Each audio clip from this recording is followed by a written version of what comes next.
मानने के लिए नहीं। यहाँ जन्म लिए हो, कहते हैं गंगा में लगभग 2.5 लाख तीर्थ रहते हैं, बताया गया 2,40,000 तीर्थ केवल गंगा जल में रहते हैं। अब बहुत लोग होशियार, बहुत लोग नहीं है, नहीं तो बात हम कहते, लेकिन उनके भाग्य में वो चीज नहीं है। आप लोग जल पीते हो ना, वो जल पीते हो, बोलते हो आरो का जल दो महाराज, आरो का। क्यों कहते हो? इसलिए कहते हो कि उसकी टीडीएस कम है, नहीं तो दूसरे जल को आप नापो तो 500-600 टीडीएस होगा, और वैज्ञानिकों ने बताया है 250 टीडीएस से कम का आप पीते हैं तो कम आपको ऊर्जा मिलेगी, ताकत मिलेगी। लेकिन हम आपको नाप कर बता रहे हैं। आप या तो ऋषिकेश का जल ले लो, गंगा जी का, या हरिद्वार का ले लो, या काशी का ले लो, बस 249 से 50 तक टीडीएस बताएंगे। अगर ऐसा नहीं होगा तो आप मेरे से प्रश्न करें कि बाबा ये तो आप झूठ बोले थे। गंगा में हम देखते इतनी बाढ़ है, इतनी कहां से पानियां आई है, पर गंगा मैया उसको क्या कर देती है, 250 टीडीएस की बना देती हैं। इतनी इसलिए पवित्र है। पवित्र के जीवन में कुछ भी आ जाए, सूर्य पवित्र है, इसलिए हर जगह का जो है जल ले लेते हैं। गंगा मैया पवित्र है, इसलिए कोई भी जल उसमें डालो पवित्र हो जाएगा। और मैं और एक राज की बात बता दें, यहाँ तो हम लोग मंदिर खोजते हैं, ढूंढते हैं मंदिर, लेकिन हिमालय पर जो संत हैं मंदिर नहीं ढूंढते हैं। अब उनको अन्य तो मिलती ही नहीं, उनको क्या मिलती है, गंगा मैया का जो है जल से वो तृप्त हो जाते हैं। गंगा मैया के जल में इतनी ताकत है, मैया गंगा मैया के जल से वो तृप्त हो जाते हैं और मंदिर नहीं ढूंढते हैं, क्योंकि जो सन्यासी जो हैं सब अविनाशी के शिष्य हैं और अविनाशी हो गए हैं। और सदा नमः शिवाय नमः शिवाय, हर हर भोले नमः। ये कहाँ से निकली हैं गंगा जी? कहाँ से निकली है गंगा जी? कहाँ से निकली है? शिव जी के जटा से निकली है। इसीलिए तो हम लोग आते हैं, शंकर तेरी जटा से बहती है, शंकर तेरी जटा।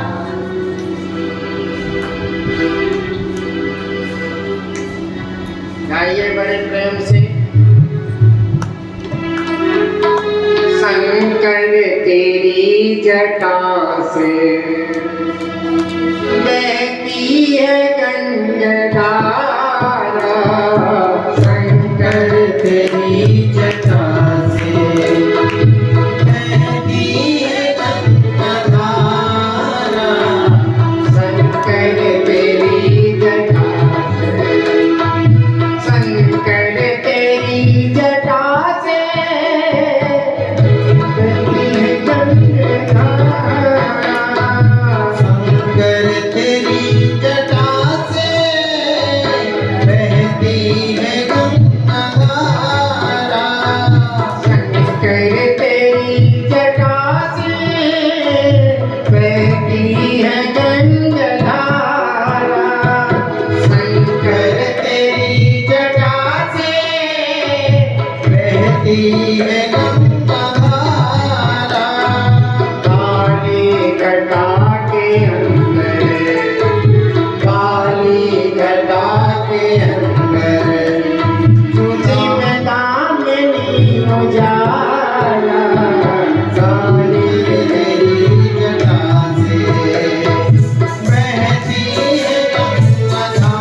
गंगाधारा शंकर तेरी जटा से, शंकर तेरी जटा से बहती है गंगाधारा, शंकर तेरी जटा से बहती है गंगाधारा, शंकर तेरी जटा से बहती है गंगाधारा, शंकर तेरी जटा से बहती है गंगाधारा, काली घटा के अंदर हो, काली घटा के अंदर कामनी जाना, काली घटा के अंदर कामनी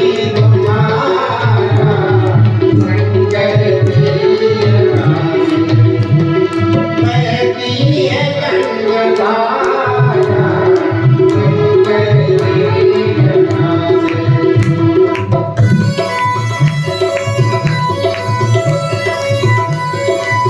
आप ऊपर करके बजाइए, अरे काशी वाले।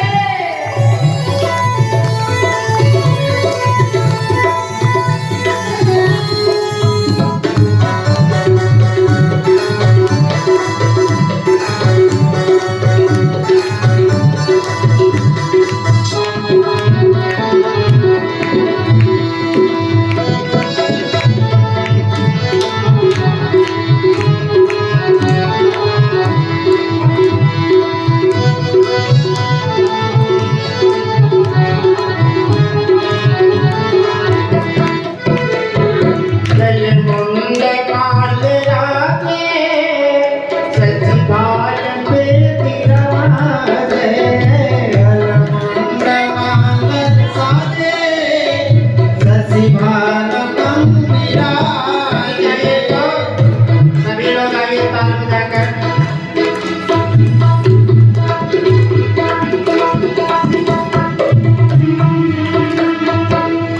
मुंड माल खाके सचिवाल पे विराजे, मुंड माल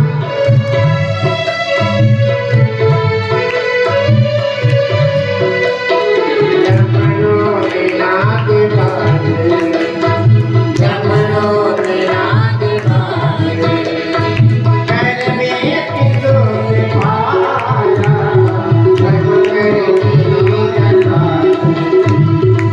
बहती है गंगाधारा, शंकर तेरी जटा से बहती है गंगाधारा, शंकर तेरी जटा से, शंकर तेरी जटा से बहती है गंगाधारा, शंकर तेरी जटा से बहती है गंगाधारा, काली घटा के अंदर हो, काली घटा के अंदर कामनी, काली घटा के अंदर शिवदानी तुम्हारा, शंकर तेरी जटा से बहती है गंगाधारा, काली तेरी जटा से बहती है गंगाधारा, शंकर तेरी जटा। हर हर महादेव।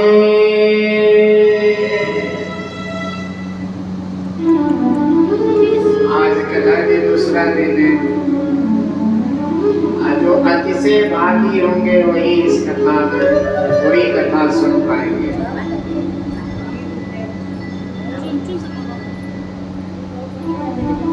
देखिए भक्त अनुरागी सज्जनों,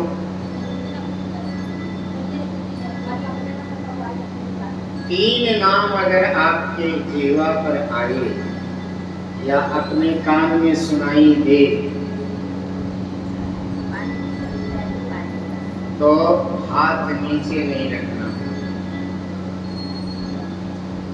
कभी भी हाथ सिट डाउन में, हैंड अप, समर्पण वाले भाव से हर हर हर हर महादेव, हर हर महादेवाय को सिलेंडर कर दो, हे भोलेनाथ अब सिलेंडर कर दे, आत्मसमर्पण मैंने कर दिया भोलेनाथ।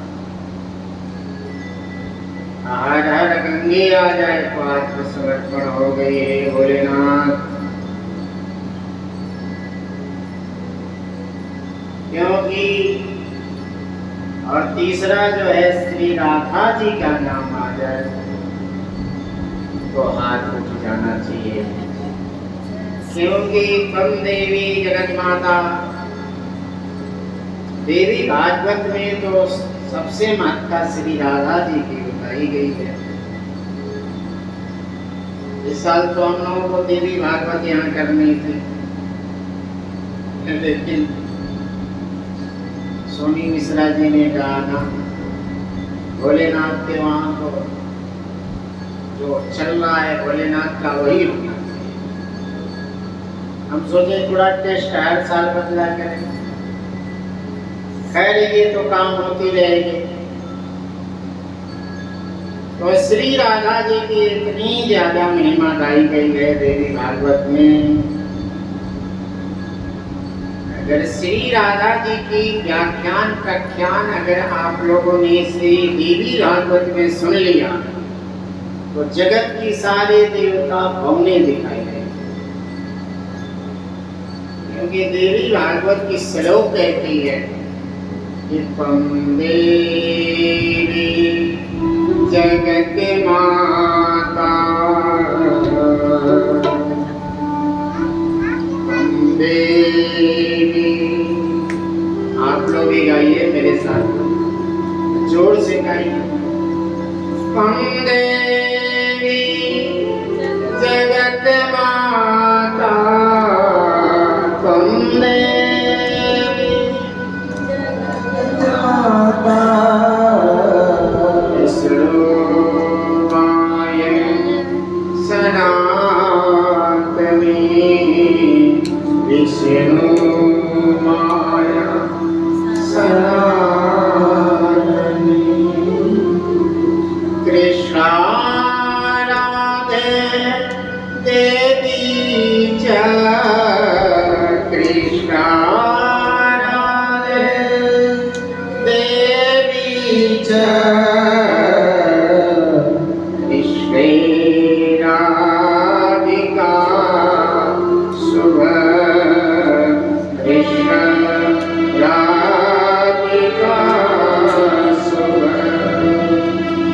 कृष्ण प्रेम मयि सती, कृष्ण प्रेम मयि सती, कृष्ण भाग्य रूपिणी, कृष्ण सौभाग्य रूपिणी, कृष्ण भक्ति प्रदे राधे, कृष्ण भक्ति प्रदे राधे, मंगल प्रदे राधे,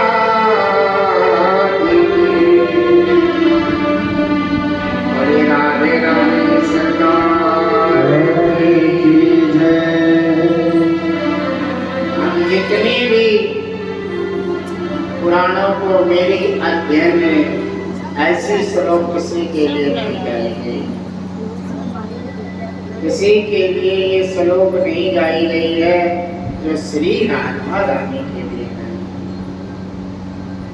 इसलिए श्री राधा रानी सरकार का जब नाम आए तो जैसे माँ कहीं बाजार जाती है लाखों लाखों की साड़ी पहन के जाती है, लेकिन उसका बालक धूल कनई मिट्टी लगाए हुए देखता है माँ मेरी जा रही है कहीं, तो वो दौड़ पड़ता है और माँ माँ माँ जब करता है उसकी मनोहर वाणी, उसकी वात्सल्यता जागृत हो जाती है, उस बच्चे को गोद में उठा लेती है। देखती नहीं है ये बनारसी है, ये साउथ सिल्क है, ये पटोला है, वो नहीं समझती, अपने गले से लगाती है। सबसे दुनिया में अगर कोई प्रेम करता है तो वो माँ होती है। माँ से बड़ा प्रेम करने वाला, निस्वार्थ प्रेम करने वाला जगत में कोई नहीं है। इसलिए अपने माँ के पास जाओ तो एक बात बोलो, आई लव यू मदर, एकदम बोलो, आई लव यू मदर। उसके बाद बोलो, आई लव यू फादर। और उसके बाद से बोलो, आई लव यू गुरु। और उसके बाद से ये नहीं किसी के विषय में बोल सकते हो, लेकिन सच्चा प्यार देने वाली, 100% प्यार देने वाली वो तो माँ होती है। आधा प्रेम देने वाला पिता होता है, 4 आना प्रेम देने वाला गुरु होता है, क्योंकि 75% वो कठोर होता है। और सारी दुनिया तो बस झपटना चाहती है, प्रेम की जाल दिखाकर शोषण करना चाहती है। इसलिए माँ को कभी न बोलिए, बोलिए जगत जननी मैया की। अब हम जो ये बाप की माता को इतना प्रेम रहता है, तो ये उमा महेश्वरी माँ जगत जननी जगदम्बा परम्बा को अपने बच्चों से कितना प्रेम होगा। इसलिए बहने, जब माँ की कभी भी बात आए तो हाथ उठ जाए, माँ तेरे सिवा इस जगत में मेरा कोई नहीं है, अगर एक तू है तो तू ही तू है, तेरे सिवा कोई दूसरा नहीं। महाराज तो 3 बार हाथ उठ जाना चाहिए। इसलिए आप लोग कभी भी माँ का नाम आते आते हाथ उठ जाए, हर हर महादेव, जय जय श्री राधे, जय जय श्री राधे, जय जय श्री राधे, जय जय श्री राधे।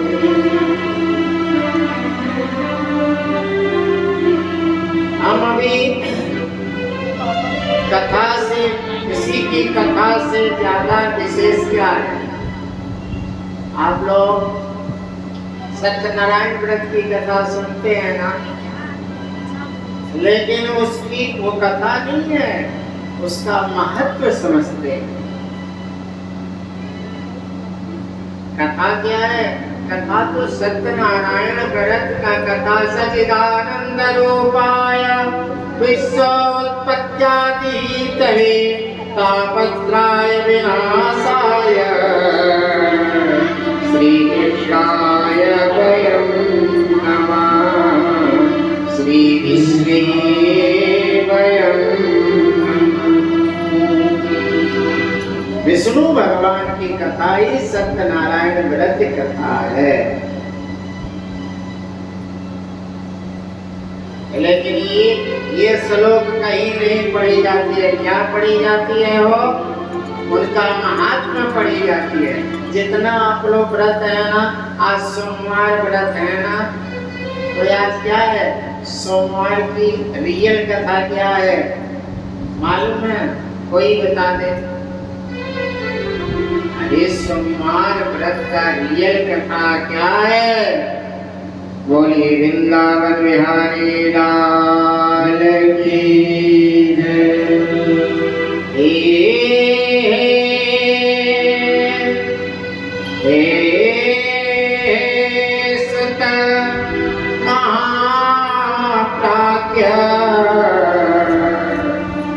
सर्वसिद्धान्ते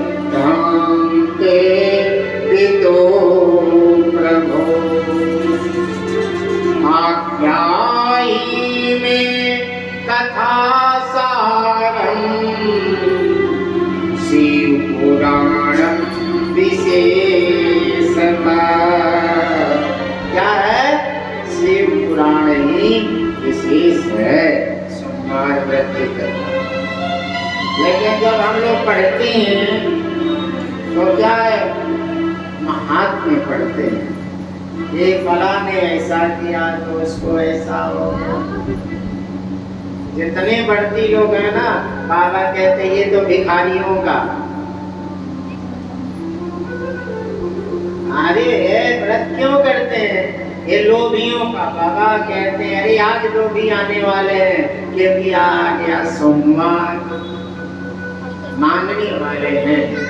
लेकिन उसमें भी जो निस्वार्थ भक्ति करता है, बाबा मुझको कुछ नहीं चाहिए, बस तेरे लिए करते हैं व्रत, तेरे लिए उपवास रहते हैं। उपवास रहने पर जब जब कोई अच्छी रसमलाई खाता रहता है, अच्छी तड़के वाली दाल खाता रहता है, जब भुजिया वाली आती है तो याद आता है, तो पता चलता मैं तो व्रत हूँ। तो काहे के व्रत हूँ? ये बाबा का व्रत हूँ।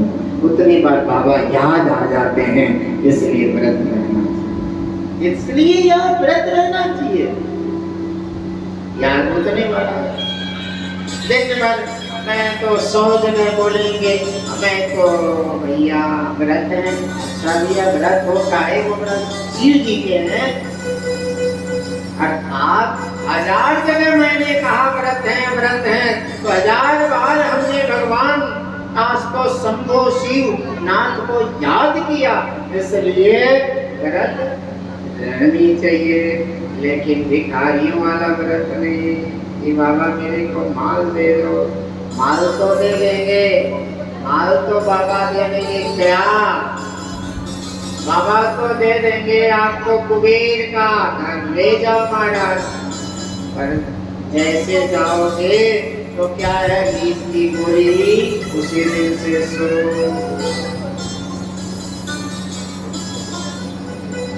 कोई है सुत महाप्राज्ञ सर्वसिद्धान्तविदो प्रभो आख्यायिनी तथा सारम् शिव पुराणम विशेषता। सारे पुराणों का विशेषता पुराण कौन है? तो शिव पुराण है। बोलिए हर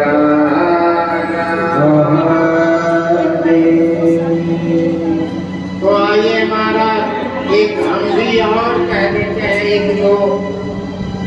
एक दो और हम कथा सुना लेते हैं। क्या है? क्या है महाराज? एक जो है पहेलिया का, और पहेलिया कौन होता है? हो गया है। ये दूसरे पहेलिया की है, कल वाला दूसरा। एक पहेलिया था, और पहेलिया क्या करता है? वो जीव हत्या करता है ना। तो जीव हत्या करने वाले को क्या कहते हैं? महापाप कहते हैं। किसी को आपने गाली दे दिया, उसको दुख हो गया, ये पाप। लेकिन अपने स्वाद के चलते किसी की गला रतवा दिया, ये महापाप। अब ये इससे बड़ा कोई पाप नहीं। लेकिन पहेलिया का कोई धंधा नहीं था। लोग जो है उसको भक्षण करने वाले थे, इसलिए अपने पेट को पालन करने के लिए वो पहेलिया का काम करता था। उसका रोजगार हो। अधिक जो बकरे को बदता है उतना बड़ा पाप उसको नहीं लगता, क्योंकि वो व्यवसाय करता। उसका अगर बकरा ना बिके वो नहीं व्यवसाय करेगा। तो सब्जी लेकर आम ले लो, है ना। तो पहेलिया जो है सोचता है मेरे जैसे पापी तो कोई नहीं है, मैं तो महापापी हूँ। पर हर बहेलिया का एक ही बात थी, जो है बिना भगवान को भस्म चढ़ाए हुए मुख में कुछ नहीं डाले। नेम बना लो किसी चीज का, नेम टूटने ना पाए। परीक्षा कब होती है? नेम टूटने लगती है, उसी समय आदमी बिखर जाता है। अरे भाई, गंगा पार पल्ली जाना है, आधी जो है गंगा में चले गए और आधे ही तो बाकी है। लोग आधे में जाकर वापस आने लगते हैं। अरे भाई, जितना वापस आने में तुम्हें कष्ट होगा, उससे कम ऊर्जा में पल्ली पार चले जाओगे। क्योंकि ज्यों-ज्यों पास आएगी पल्ली, उतना ही जो है ऊर्जा अलग से मिलेगा माना। तो बहेलिया जो है रोज जो है नमः शिवाय, ओम नमः शिवाय, नमः शिवाय, ओम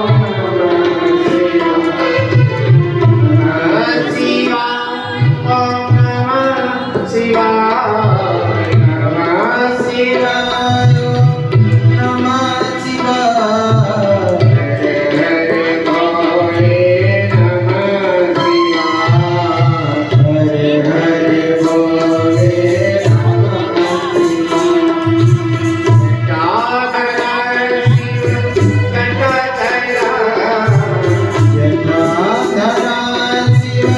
चलिए भाइये,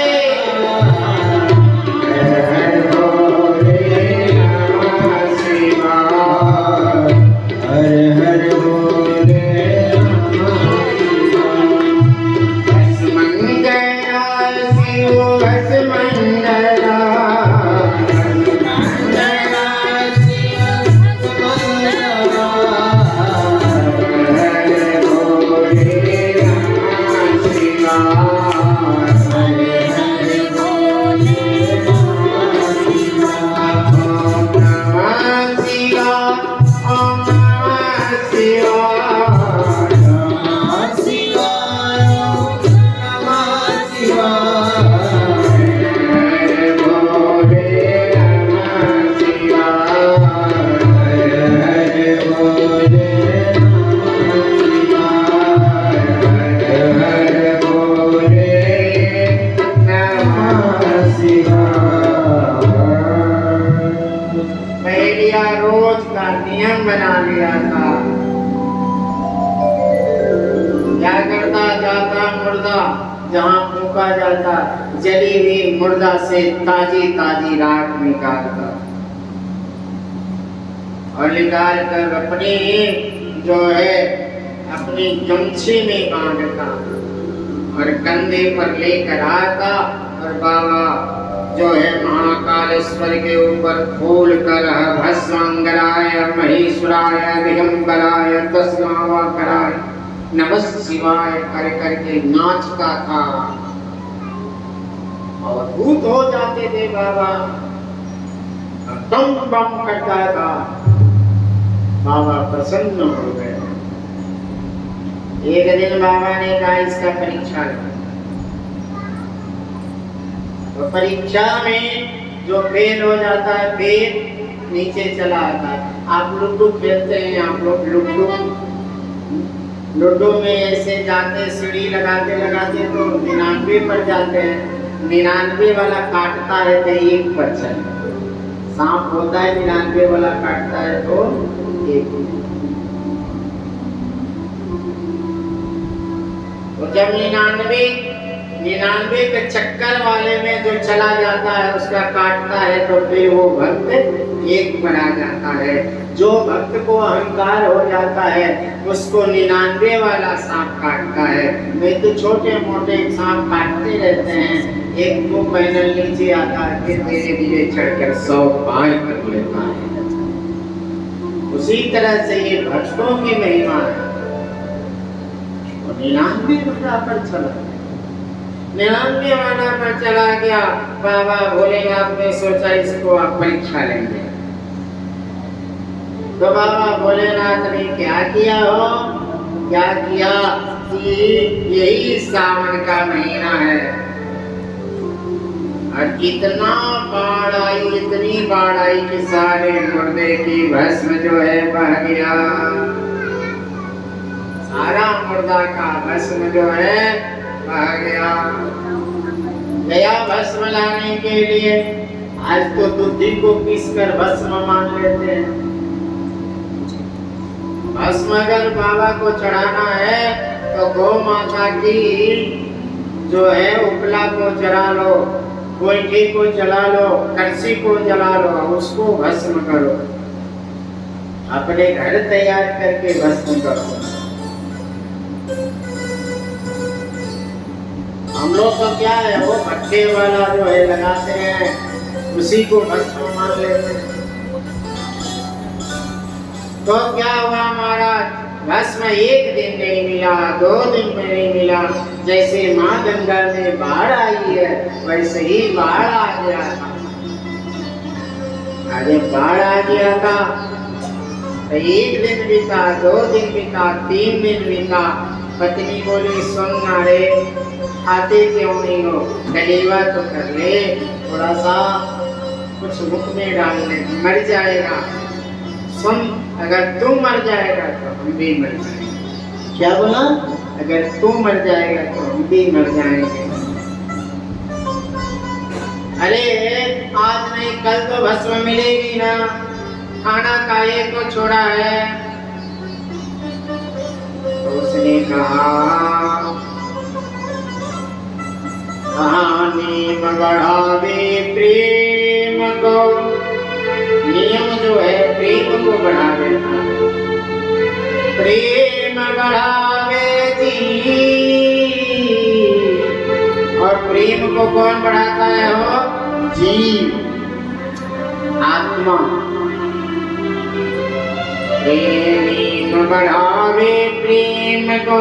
आप लोग व्रती बहुत लोग हैं, इसलिए व्रत और नेम एक साथ होना चाहिए।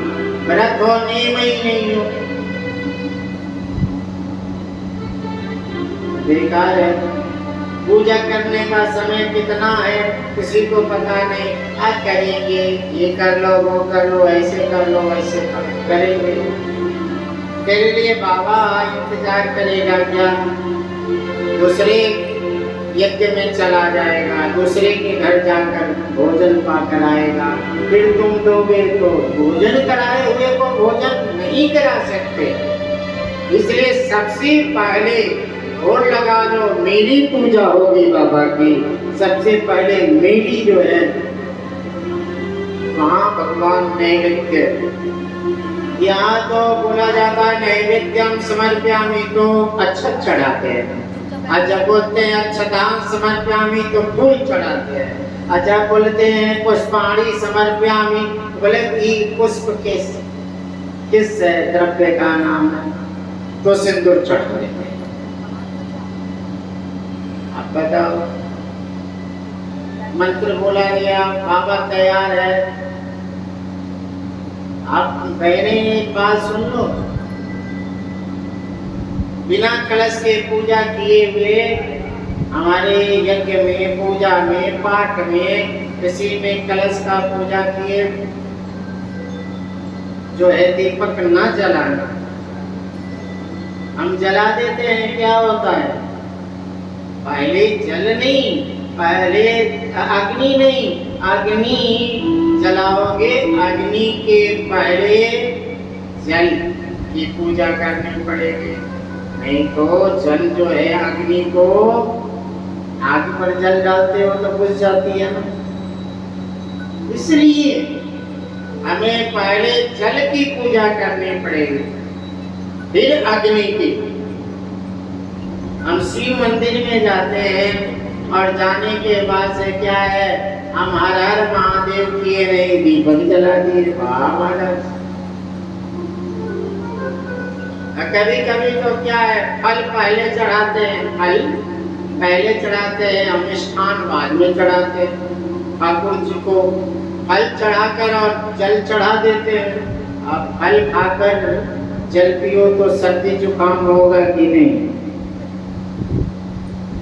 तो भोलेनाथ तो हिमालय पर रहते हैं, उनको कोई फर्क नहीं है, लेकिन बाकी देवताओं को फल के ऊपर से जल चढ़ा दिए तो पता क्या चलेगा, सर्दी जुकाम हो जाएगा महाराज। इसलिए नेम से काम करिए, नेम नहीं है तो प्रेम नेम बढ़ावे, प्रेम को प्रेम बढ़ावे जीव, अजीव बढ़ावे शिव को कहवे दास कबीर। जीव जो है शिव को बढ़ा देता है, जीव ही शिव हो जाता है। इसलिए जो है समझ लीजिए, नित्य जो कर्म है उसको ना छोड़िए। क्या हुआ, अब उसने उसके पत्नी ने कहा क्यों रे, अब तो तू मारा जाएगा, अब भूखे प्यासे मर जाएगा। कहा छोड़ो प्रिय, मैं मर जाऊंगा वो कबूल है, पर बाबा को बिना भस्म चढ़ाए मैं भोजन नहीं करूंगा, बिना भस्म चढ़ाए भोजन। पत्नी व्याधि बाधित हो जाती है। पत्नी ने सोचा ये मर जाएगा तो मुझे भी मरना पड़ेगा, इसलिए पत्नी ने कहा सुन, मैंने भस्म रखी है, दे दूं तो, अगर मैं तुम्हें भस्म मैं रखी हूँ दे दूं तो। मुस्कुराते हुए वो बोला, आहा भस्म तुम्हारे पास है, तुम जानती हो ना किसका भस्म मैं चढ़ाता हूँ, हरणे का भस्म नहीं चढ़ाता, काष्ठ का भस्म नहीं चढ़ाता, मैं जब चढ़ाता मुर्दे का भस्म चढ़ाता हूँ। पत्नी ने कहा मुर्दे की भस्म में रखा हूँ, पर मेरी शर्त है, मैं भस्म दूंगी पर आप जो है मुझे मना नहीं करोगे, भस्म देने के लिए मुझे कुछ भी करना पड़े तो आपको सहना पड़ेगा। आप मेरे लिए भोले बाबा से बड़ा कोई नहीं है दुनिया में। हाँ महाराज जाओ जल लेकर आओ, मैं भस्म तैयार करने जा रही हूँ। वो गया जल लेने कुआं से, उसी समय अपने मड़ी में आग लगा दिया, धो धो कर करके जल गई, धो धो करके जल गई। जैसे जल गई, आया देखा, देखते देखते राख हो गया, उसकी बड़ी भस्म हो गई। मेरी प्रिया ये तूने क्या किया? उसके आत्मा से आवाज आई, तेरे लिए भोलेनाथ को चढ़ाने के लिए मैं भस्म तैयार कर रही हूँ। आंखों में पानी लिया हुआ, आंसू लिया हुआ, अपनी पत्नी का वस्त्र समेटता है और लेकर चलता है। हर हर महादेव, हर हर महादेव, हर हर महादेव। ओ शंकर मिले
Bye.